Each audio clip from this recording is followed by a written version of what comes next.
You are listening to the Smart Social Podcast. We are April and Jennifer. Today, we will actually be discussing how I, April, detoxed my family from technology. All right, April. So, for our listeners out there, April shared with us in our very first episode of Mom Talks and in a previous episode with Josh about how her family went completely screen free, but they did it through a detox per se. And the reason we're talking about this today, and April's going to steal the show here because her TEDx talk just got released on YouTube, which y'all need to go listen to. Can you tell us what would they have to search in YouTube for that? Sure. So, my TEDx talk is called Abducted by Technology, Raising the Smartphone Generation. Ooh, I like that. That is a good title because my goodness, Yeah, it says exactly what it is, right?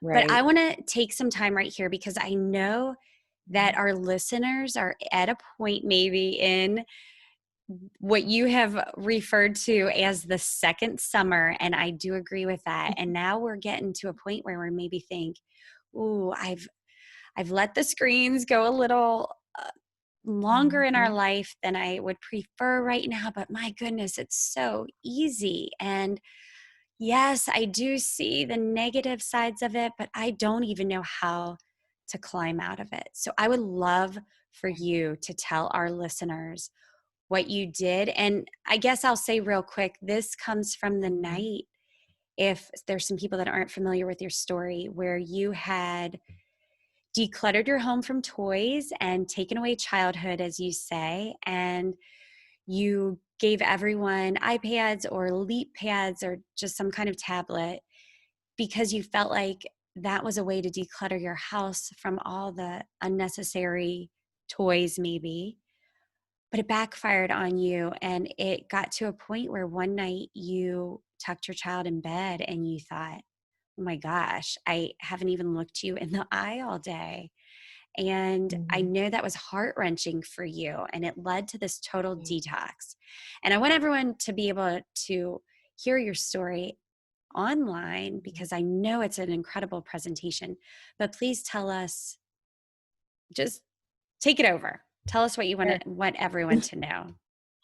Okay, so I will give a condensed version. Like you said, the night I was tucking one of my kids into bed and realized it was the first time that day I had looked in his precious eyes. And I just thought, okay, this changes now. And that very night, I started doing research about screen time and how it affects our brains and our children's brains. And it's things that I didn't know. Things like, so screens flood our brains with dopamine similar to a hit of cocaine. And so I just started reading all these things about how similar it is to hard street drugs, really. And so I thought, well, okay, if this is causing my brain and my children's brains to act like we're on hard street drugs, then we're going to detox like we are in rehab. And I read a really good book called Glow Kids. It's brilliant. And it talks about detoxing from technology and how careful you have to be because it is like taking heroin from an addict. You can't just rip it cold turkey without a safety plan. And so I took 2 weeks and slowly decreased screen time a little bit every day until at the end of 2 weeks, we were at zero, like complete zero. And then I learned you have to replace those screens with something else. You can't just take it away and then life goes on back to normal. And so I bought board games and Legos and art kits, and I brought childhood back into my home. And so we spent 6 months completely screen free in our home, and those months were sacred. It was an incredible time in my family's life. I am so proud of you for all that. I just love your example for parenting. It's Mhm. just awesome, April. It really is. I Thank want to you. ask you a question. Yeah.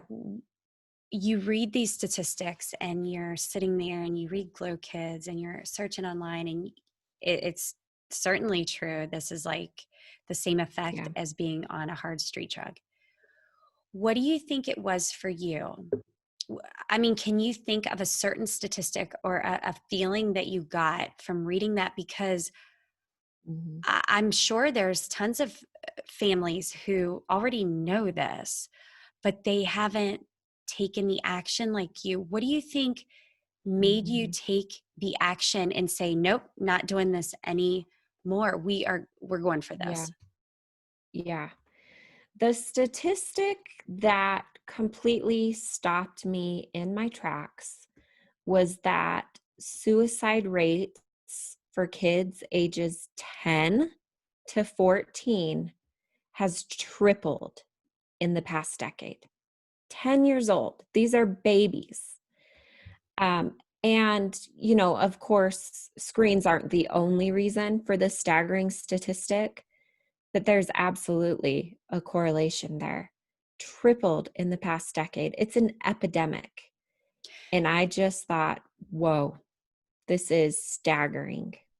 Okay, you just stopped me, like you took my breath away there, because Yeah. I taught high school for 8 years, Mm. and um,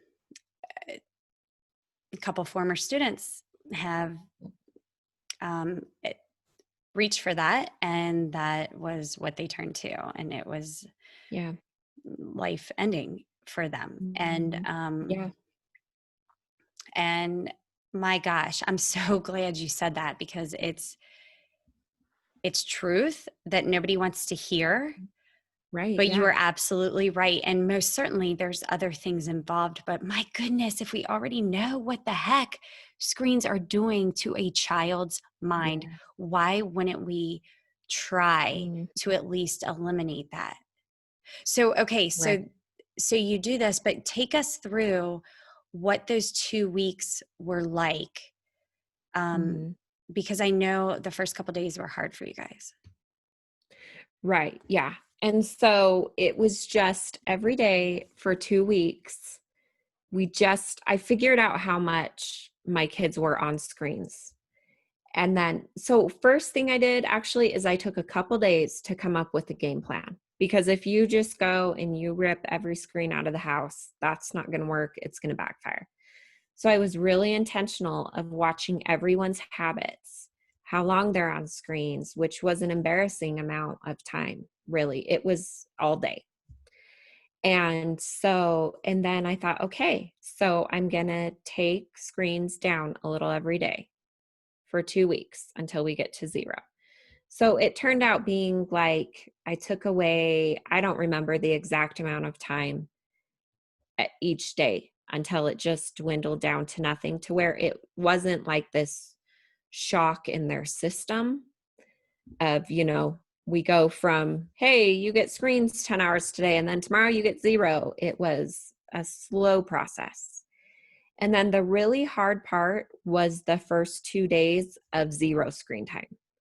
Like, I'm not going to lie, those 2 days tested my will extremely. Those 2 days were hard because, let's face it, giving your kid a screen is easier. It just is. And so the first 2 days, I was like, oh my gosh, this is hard. Did I do the right thing? And then literally day 3, I woke up and things had shifted. It's like my kids started remembering what it was like to be kids again. And, they're jumping on the trampoline and running around outside and building Legos, and just childhood was back in my home.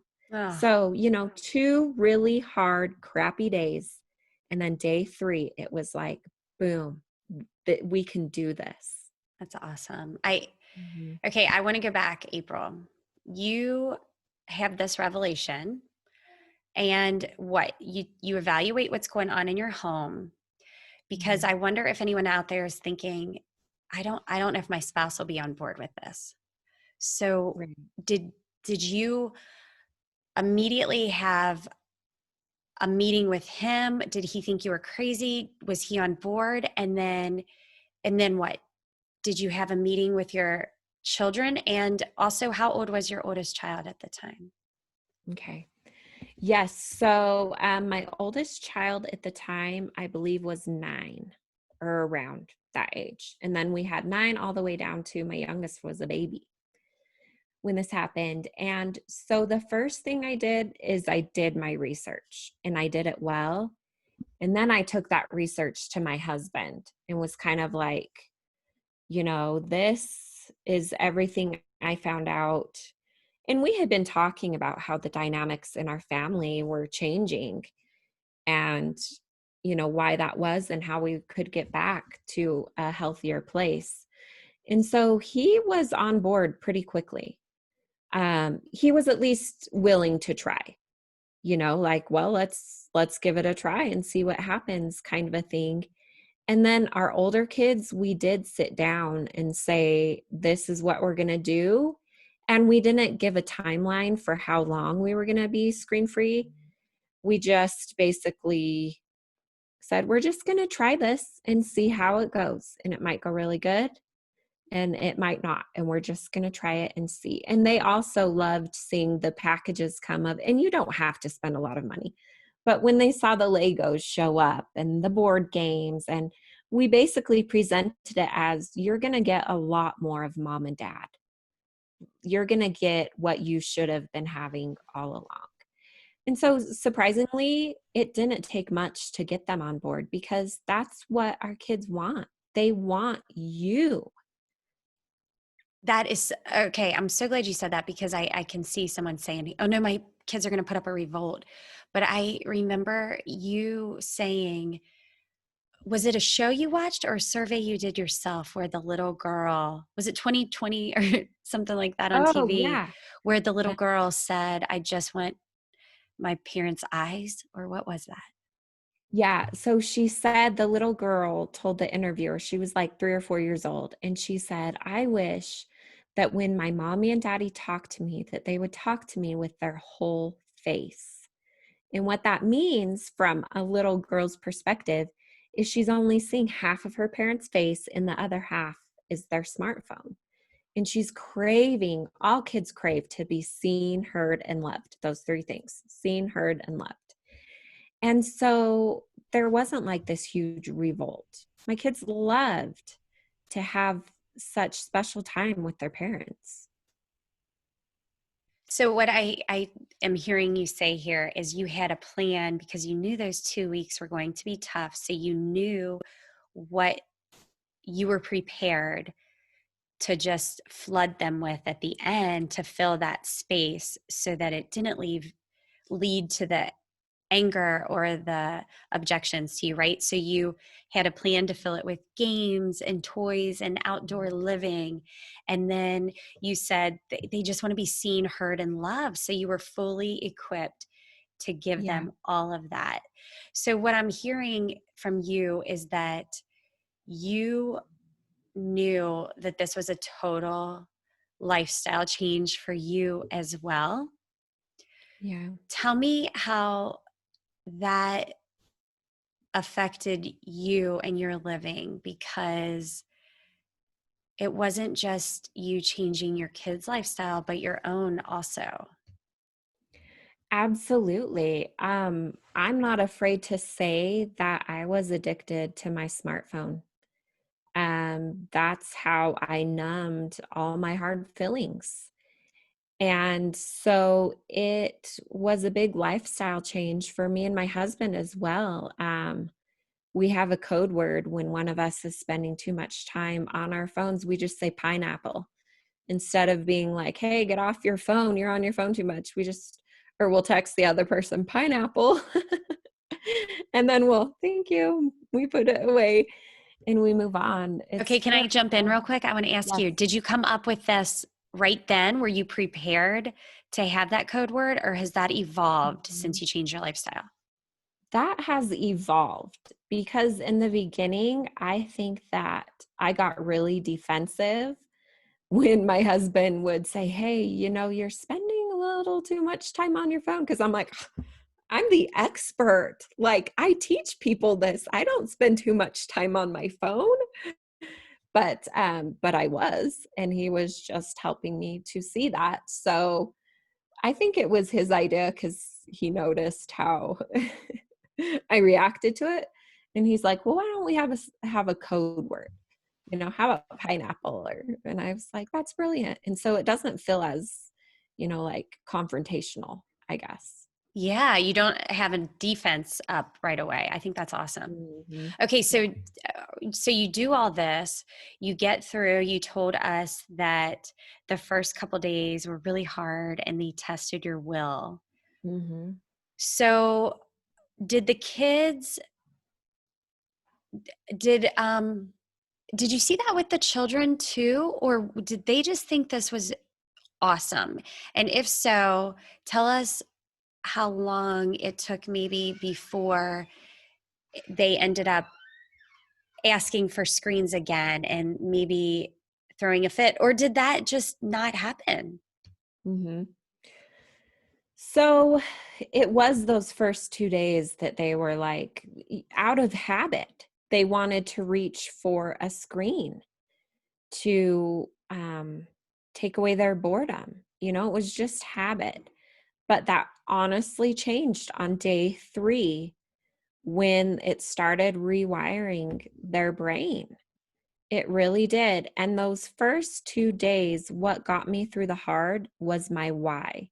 It's so important to recognize your why and to write your why down so that when it gets really hard, you remember in anything hard you're doing in life, you have to have a why to be able to follow through. Okay, so when you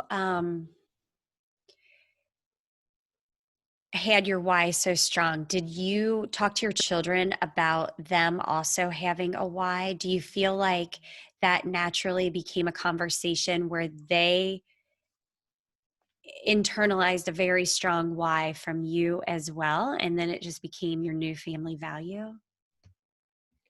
Yeah.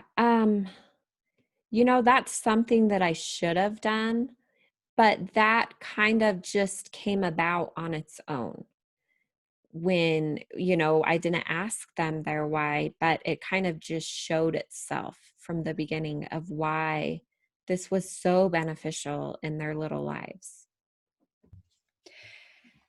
Okay, so then my last question, or the last point I would love for you to share with us is you went, you get through these 2 weeks. The third day after the 2 weeks became a big turning point for you all. And then did you say you went 6 full months screen free except for TV and still limits on the TV, and then your phones for work and stuff?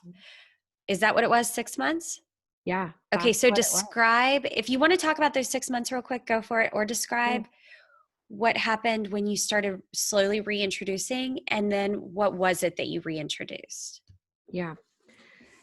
So, those 6 months were completely screen free, other than TV. TV is a different aspect of how it hits your brain and all of that. And so we would still have family movie nights, but we were really intentional about our TV. And then my husband and I still had our cell phones, but at 5 o'clock, our phones went away in a different room, and we did not touch them again until all of our kids were in bed. We had had our conversations. And so we got both sets of grandparents involved, especially mine, because my parents live right here in town. And so, we told grandma and grandpa what we were doing, and they were on board immediately because, I mean, this is how they raised us. They were like, I think they were like shouting from the inside, hallelujah, yes, do it. And so when my kids would go over to grandma and grandpa's house, like they made airplanes out of boxes, and I would get all these awesome pictures of things that they were doing. And so it was an incredible experience for them as well.